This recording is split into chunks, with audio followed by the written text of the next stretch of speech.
Glórias a Deus. Olá, queridos, a graça, a paz de Cristo para cada um de vocês.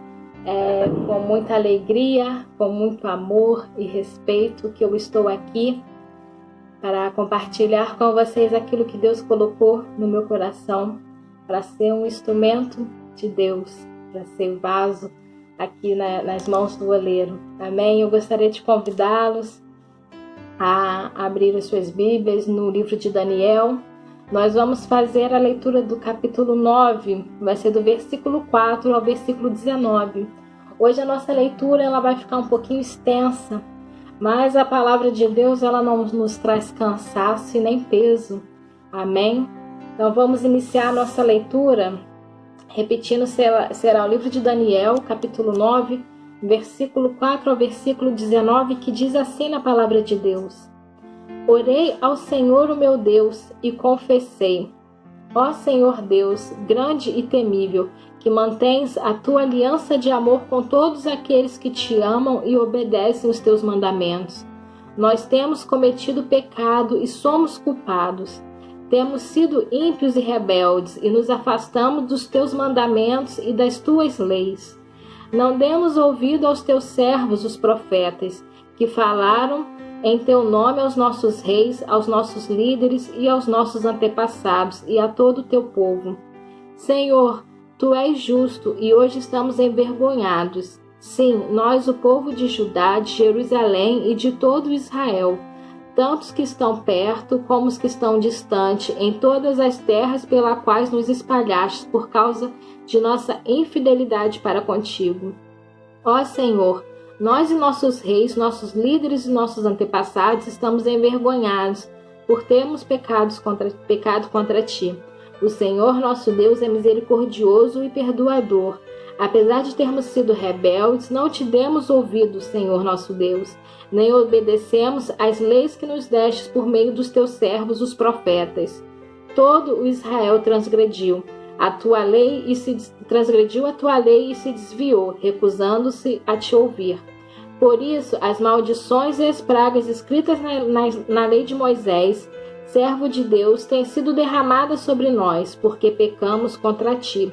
Cumpriste a palavra proferida contra nós e contra os nossos governantes, trazendo-nos grande desgraça. Debaixo de todo o céu jamais se fez algo como o que foi feito em Jerusalém. Conforme está escrito na lei de Moisés, toda essa desgraça nos atingiu, e ainda assim não temos buscado o favor do Senhor, o nosso Deus, afastando-nos da nossa maldade e obedecendo à tua verdade. O Senhor não hesitou em trazer desgraça sobre nós, pois o Senhor, o nosso Deus, é justo em tudo o que faz. Ainda assim, nós não lhe temos dado atenção. Ó Senhor nosso Deus, que tiraste o teu povo do Egito com a mão poderosa e fizestes para ti um nome que permanece até hoje, nós temos cometido pecado e somos culpados. Agora, Senhor, conforme todos os feitos justos, afasta de Jerusalém da tua cidade, do teu santo monte, a tua ira e a tua indignação. Os nossos pecados, as nossas iniquidades de nossos antepassados fizeram de Jerusalém e do teu povo objeto de zombaria para todos os que nos rodeiam. Ouve, nosso Deus, as orações e as súplicas do teu servo. Por amor de ti, Senhor, olha com bondade para o teu santuário abandonado. Inclina os teus ouvidos, ó Deus, e ouve, abre os teus olhos e vê a desolação da cidade que leva o teu nome. Não te fazemos pedido por sermos justos, mas por causa da tua grande misericórdia. Senhor, ouve, Senhor, perdoa. Senhor, vê e age, por amor de ti, meu Deus. Não te demores, pois a tua cidade e o teu povo levam o teu nome. Amém? Gente, eu fiquei sem coragem de tirar um versículo sequer dessa oração que Daniel fez. É uma oração linda, essa oração falou muito comigo. Nós, sempre que falamos de Daniel, sempre que ouvimos sobre Daniel, sabemos do tamanho da fidelidade que Daniel tinha a Deus. Sabemos que em todas as situações, todos os processos que Daniel precisou passar, ele teve fé em Deus, ele buscou o direcionamento de Deus, ele teve posicionamento diante de Deus. E Daniel é um dos poucos homens que a Bíblia relata algum pecado, é um dos poucos homens que a Bíblia relata que não teve algum erro. Mas sabemos que o homem, ele nasce com uma natureza pecaminosa e Daniel não era diferente. Então Daniel nasceu com essa natureza dentro dele, essa natureza do pecado, assim como nós. Então eu não estou aqui para falar que Daniel era um homem perfeito, muito menos para convidá-los a adorar a Daniel. Eu estou aqui porque essa oração de Daniel me chamou a atenção, que apesar de na Bíblia não nos ter revelado algum ato pecaminoso de Daniel a todo momento aqui, ele se inclui na oração, ele se inclui na rebeldia de seus antepassados, ele se inclui no pecado de um povo ao qual ele nem teve participação, mas em todo momento Daniel usa a palavra como estamos envergonhados, nós somos ímpios, nós não obedecemos. Então Daniel a todo momento ele se inclui no erro do povo. Daniel está intercedendo pelo povo e se incluindo em tudo aquilo, em toda aquela rebeldia que o povo teve contra Deus, mesmo sabendo que Daniel não foi rebelde, Daniel não fez nada disso contra o povo. Daniel aqui ele confessa como se ele também tivesse praticado tudo aquilo. Isso me chamou uma atenção muito grande. Antes Daniel, o que levou Daniel a fazer essa oração? Que Daniel estava lendo as Escrituras e ele estava lendo o livro de Jeremias. Se lemos lá no livro de Jeremias, no capítulo 25, vamos ver que Deus entrega uma profecia a Jeremias falando desse período de exílio que o povo de Judá, o povo de Israel, ia passar na Babilônia, esses anos.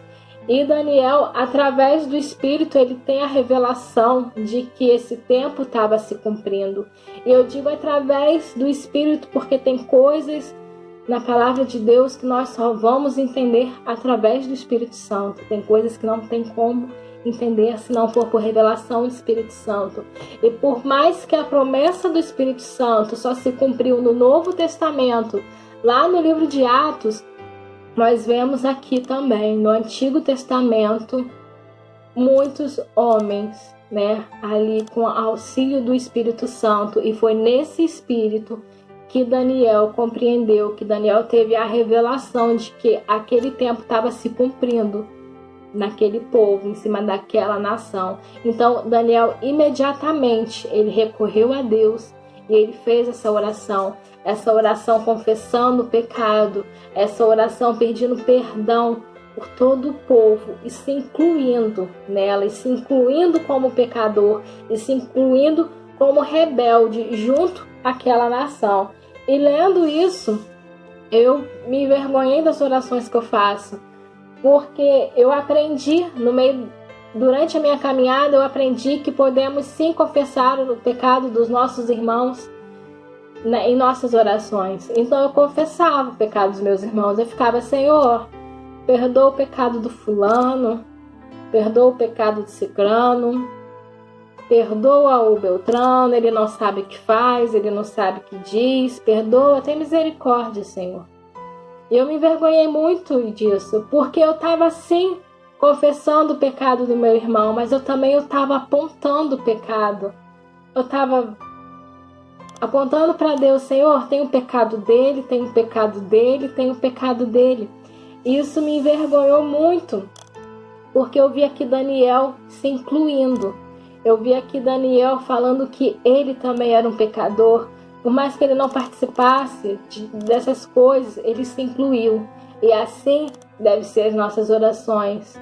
Quando formos orar pela nossa nação, eu não vou mais falar: Senhor, perdoa os políticos porque eles são corruptos. Eu vou falar: Senhor, nos perdoa porque nós somos corruptos. Eu não vou pedir perdão por aquelas pessoas que causaram derramamento de sangue. Em nossa nação eu vou falar: Senhor, perdoa porque derramamos sangue. Eu derramei sangue, glória a Deus não, mas eu estou aqui, eu faço parte dessa nação. Então, assim como Daniel intercedeu pela nação dele, Daniel foi o homem que foi levantado por Deus para fazer essa oração eu quero fazer o mesmo tipo de oração que Daniel fez a Deus, eu quero me incluir. Então eu quero pedir perdão a Deus pelos nossos atos de corrupção. Eu quero pedir perdão a Deus pela nossa rebeldia. Eu quero pedir perdão a Deus pela nossa incredulidade. E é assim que eu quero passar a orar a partir de agora, porque interceder é você ser um intermediário, é você estar ali no meio entre aquela situação e Deus. Então você vai ser a pessoa que vai levar aquilo para Deus. Olha a responsabilidade de você levar a Deus talvez o problema de toda uma nação. Você pode interceder pela sua família, você pode interceder pela sua rua, pelo seu bairro, pelo seu município, pelo seu estado, até mesmo pela sua nação. Você pode interceder pelo mundo. Então vamos sim interceder pelo mundo. Estamos vivendo esse período difícil aqui na terra e podemos nesse momento interceder, pedir perdão a Deus pela nossa rebeldia, pela nossa incredulidade, coisas que a gente antes só apontava, mas agora nós vamos ter que fazer parte disso também. Eu estou lendo um livro chamado Sou Nós, e chegou um determinado capítulo desse livro que tinha como título Tudo é Nosso. Aí embaixo pequenininho, até mesmo o pecado. E quando eu li aquilo, eu falei, você tá louco? Isso é heresia. O pecado não é meu não, o pecado é do diabo. O pecado não é meu, muito menos nosso, o pecado é do diabo. E a primeira frase desse livro, o primeiro trecho desse livro, eu trouxe aqui para vocês, que eu fiquei assim, uau, o que é isso? E é uma frase de um escritor, um poeta e um pastor chamado John Donne. Eu não sei se a pronúncia está correta, mas esse capítulo iniciava com a seguinte frase: nenhum homem é uma ilha completamente isolado. Cada homem é um pedaço do continente, uma parte do todo. Se um torrão for levado pelo mar, a Europa ficará menor. Não importa se for um promontório, a casa do seu amigo ou a sua própria. Vamos se atentar a essa frase aqui, irmãos. A morte de qualquer homem me diminui, porque sou parte da humanidade. Uau! Quando eu li essa frase, eu falei, tá bom, Deus. Com isso aqui eu já tive entendimento de por que o pecado é nosso. Que aqui o autor fala que com a morte de um homem, isso me afeta também porque eu faço parte da humanidade. Então eu pensei, gente, se o salário do pecado é a morte, o pecado nos leva ao caminho da morte. Se um irmão meu está em pecado, está andando em direção ao caminho que leva à morte, ele chegando até a morte, aquilo vai me afetar. Aquilo vai doer em mim. E aquilo vai, de certa forma, ser uma parte de mim. Porque eu sou parte da humanidade, porque hoje nós fazemos parte de um corpo. E daí eu tive entendimento do porquê que o pecado também é nosso. E isso me gerou um temor muito grande. Porque parece que a nossa responsabilidade é maior. Tanto a responsabilidade de interceder, tanto a responsabilidade de confessar o pecado dos nossos familiares, dos nossos irmãos, como também a responsabilidade do meu pecado que pode afetar também, está afetando o corpo a qual eu faço parte. Isso me gerou um temor muito grande, porque quando um peca, o corpo é afetado. É como você bater o seu dedo mindinho numa quina. Não é só o dedo que fica ali dolorido, o corpo sente, porque o corpo ele está ligado, as partes do corpo estão em ligação entre si, e assim como nós somos também, Jesus é o cabeça e nós somos uns membros. Então não existe aquela de um membro menos importante que o outro, nenhum membro é mais especial. Não, o superior, o especial, o perfeito é Cristo, a cabeça. Mas nós, membros que fazemos parte do corpo, somos iguais. Então o que afeta um membro do corpo vai afetar a mim também. A dor é nossa, a luta é nossa. Então devemos nos importar mais. Devemos parar de apontar o pecado do irmão. E lendo a oração de Daniel, eu consegui entender o caráter coletivo do pecado e também da restauração. Daniel intercedeu por toda uma nação. Ele se colocou na brecha Se colocar na brecha, existe a brecha, existe aquele buraco, e a partir do momento que você começa a interceder por aquela brecha, você entra ali na brecha e cada vez mais vai diminuindo essa brecha. E isso que Daniel fez. Um homem se colocou na brecha de uma nação por causa da rebeldia de um povo.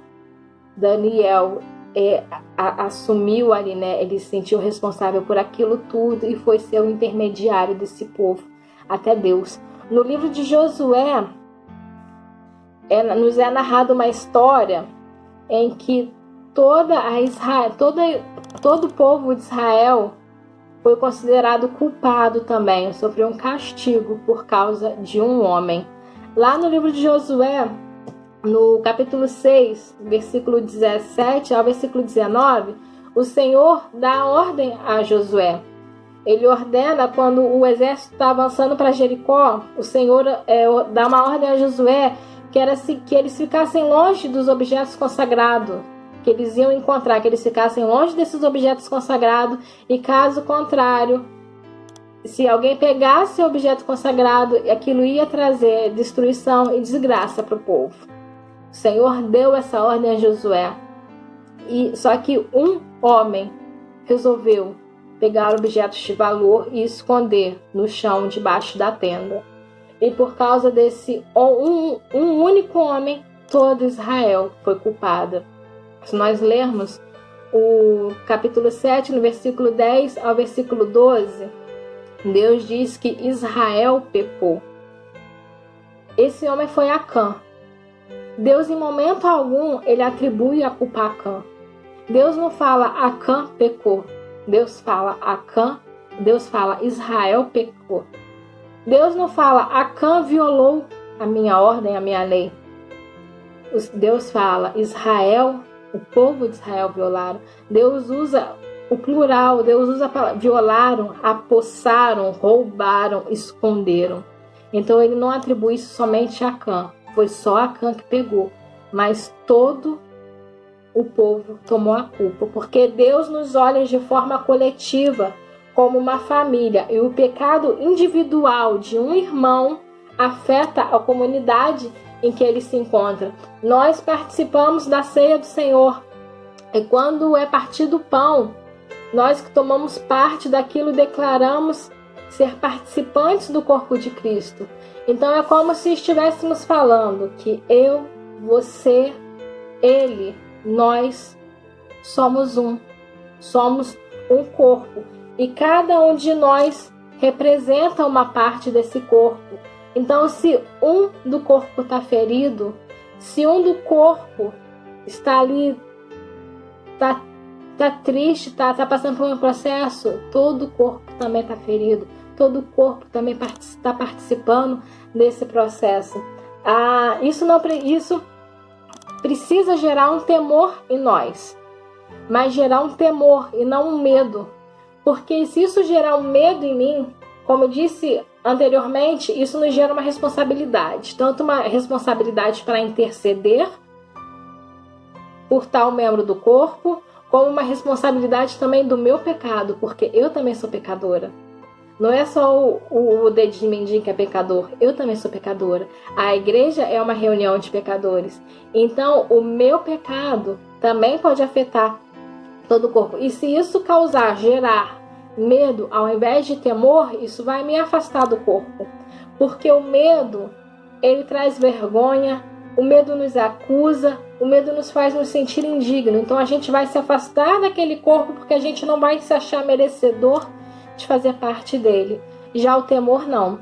O temor vai me fazer trazer uma solução para aquilo o mais rápido possível, para eu continuar ali naquele corpo sem estar afetando as outras pessoas.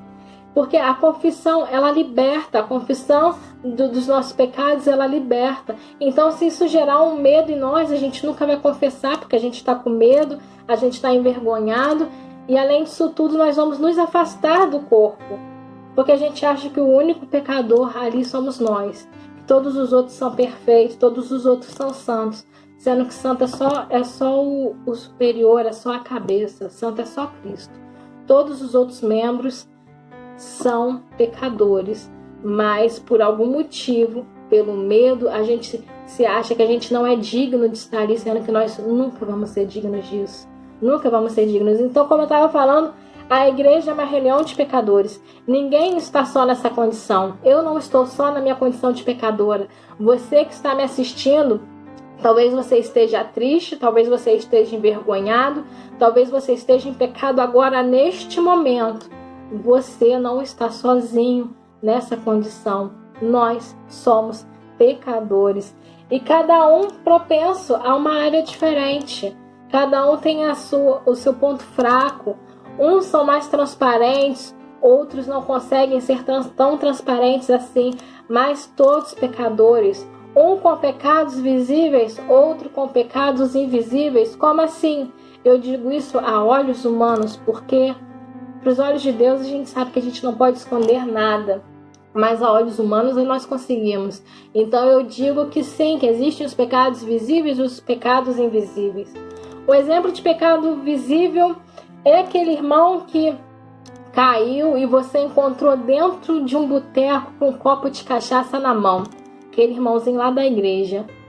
E você viu, você enxergou. O copo de cachaça é algo físico, é algo que podemos tocar. E você viu, o irmão viu, né, que ele percebeu que foi visto isso. E aí é nesse momento que não podemos ter medo, né, que devemos ali confessar, buscar ajuda, não permanecer nesse pecado, mas buscar ajuda, né? E o pecado invisível é, por exemplo, aquele irmão empresário que tem sua empresa, só que ele está muito revoltado com o governo, ele não aguenta mais não aguenta mais dar dinheiro para o governo, não vê retorno nenhum, não vê melhoria nenhuma no país e resolveu sonegar os impostos. Alguém sabe que esse irmão está sonegando imposto? Ninguém sabe. Quando esse irmão, eu vou falar a igreja porque é o nosso âmbito, né? Quando esse irmão entra na igreja, alguém sabe, está escrito na testa desse irmão que ele está sonegando imposto? Não está escrito. Então, a olhos humanos, é um pecado invisível. É a mesma coisa você que está trancado no seu quarto, ali tentando se libertar do vício da pornografia e não consegue. Mas ninguém está vendo você, além de Deus, ninguém está sabendo disso. Então, no dia seguinte, você consegue andar na rua que ninguém vai saber que você dentro da sua casa está aprisionado à pornografia. Também é algo invisível. Então, todas essas pessoas que eu citei aqui como exemplo são pecadores. Porém, algumas nós conseguimos enxergar o pecado e outras não, mas todas são pecadoras. Porém, todas também têm o mesmo advogado, que é Jesus Cristo, o justo. E parece às vezes injusto, né, o pecado de uma pessoa afetar um corpo, né? Parece injusto com Daniel. Daniel, um homem fiel, temente a Deus, um homem de posicionamento. É injusto. A gente lê, a gente fala, é injusta essa oração de Daniel, falando, temos sido ímpios e rebeldes. A gente ouve isso de Daniel, parece ser injusto. Mas Paulo nos deixa um ensinamento em relação a isso. No livro de Romanos, no capítulo 5, versículo 18, se não me engano, no capítulo 5, versículo 18, nos diz assim: consequentemente, assim como uma só transgressão resultou na condenação de todos os homens, assim também um só ato de justiça resultou na justificação que traz vida a todos os homens. Aleluia! Então, o que nós lemos aqui? Que, consequentemente, assim como uma só transgressão resultou na condenação de todos os homens, que uma só transgressão foi essa? Adão. Adão, quando pecou, ele carregava em si a semente de toda a humanidade. Adão caiu, nós caímos. Adão pecou, nós pecamos. Isso é justo? Não é justo. Pra gente, assim falando, é muito injusto. Eva deu ouvidos para a serpente e eu tô pagando pato. Eu que nem sonhava em nascer naquela época, nasci com essa herança do pecado porque Adão e Eva pecou. Mas Paulo nos deixa esse ensinamento. Paulo faz isso tudo ter sentido, porque Paulo termina dizendo que um só ato de justiça resultou na justificação que traz vida a todos os homens. Se um pecou e trouxe condenação para todos nós, eu tenho uma excelente notícia para você, que um não pecou e todos podem herdar a salvação. Um foi justo e todos podem ser justificados. Aleluia! É muito bonito isso. Paulo, assim, ele nos explica isso de forma tão simples, porque a gente fica achando, muitas vezes a gente se questiona, a gente coloca a culpa em Adão e Eva. Quem nunca botou, ai gente, por que Adão e Eva foram pecar? Olha a vida que eu tô tendo hoje por culpa de Adão e Eva. Mas você pode mudar essa vida que você tem hoje, porque um homem não pecou, um homem foi justo, justamente para te trazer salvação e para justificar o seu pecado. Amém? E se o pecado, infelizmente, é nosso, o Pai que perdoa também é nosso. Eu estou fazendo um estudo com umas amigas minhas no livro de Romanos, e nós estamos lendo, aprendendo muito sobre graça, sobre justificação. E esses dias eu tenho andado assim com um alívio muito grande, com uma paz muito grande, porque a gente já sabe disso, mas lendo Romanos, eu tô tendo a certeza de que eu fui reconciliada com Deus através de Jesus, que aquilo que Jesus fez por mim na cruz, aquilo que Jesus fez por você na cruz, aquilo que Jesus fez por nós na cruz, trouxe a reconciliação minha com o meu Pai. Hoje eu posso ser considerada a filha de Deus, porque Jesus levou sobre si todos os pecados, todas as transgressões, todos os pesos. Jesus levou da cruz, e isso tudo morreu com Jesus. Então, se você quer sentir também esse alívio, se você quer sentir essa paz que excede o nosso entendimento, é só você ter entendimento daquilo que Jesus fez na cruz por você, daquilo que Jesus fez na cruz por nós. Como eu disse, ali na cruz, Ele perdoou os nossos pecados, Ele levou consigo os nossos pecados, Ele levou consigo os nossos pesos. Foi tudo ali com Ele e nós fomos justificados, nós fomos perdoados. Então tome posse disso para você se sentir reconciliado com Deus. É muito ruim a gente ter um bloqueio com uma pessoa, a gente ter uma barreira com uma pessoa, e muitas pessoas estão assim com Deus.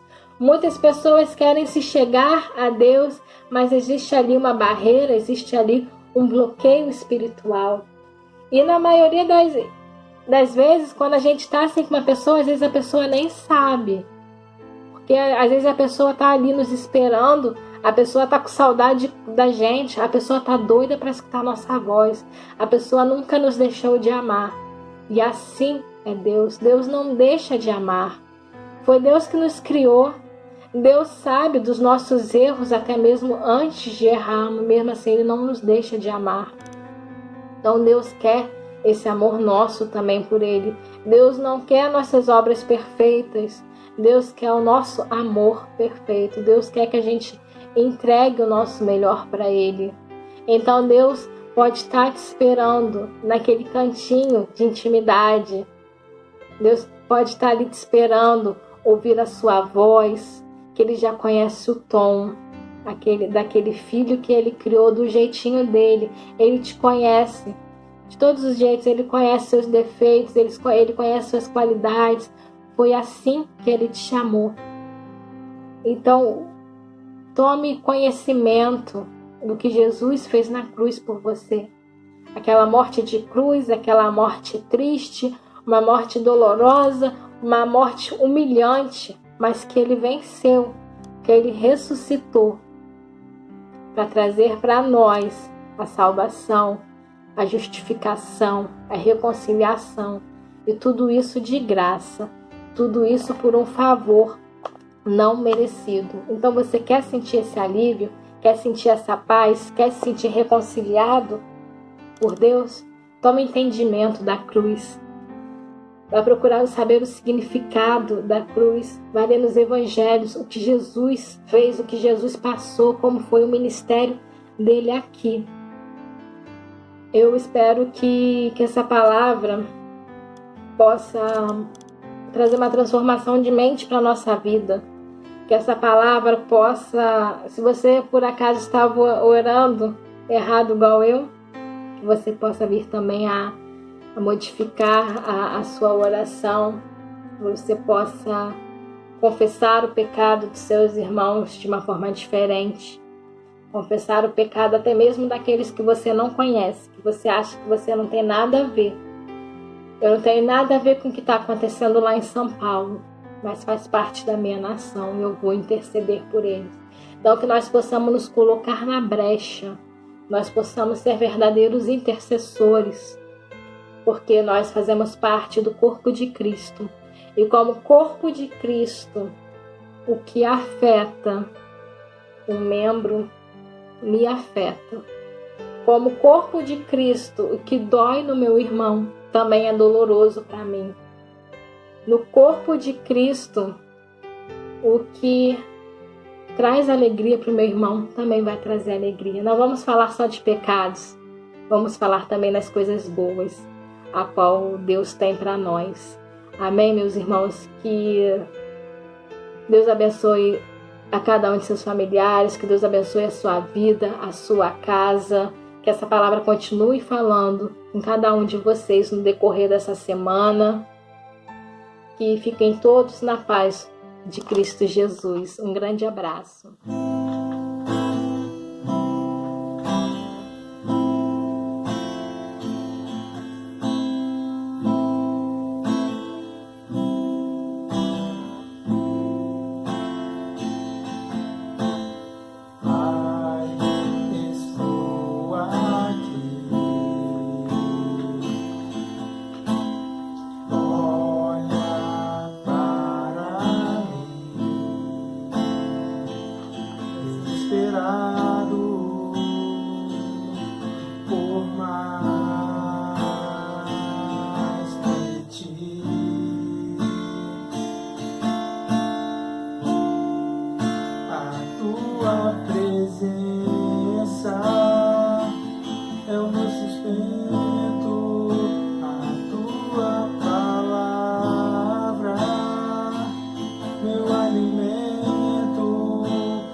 Amar.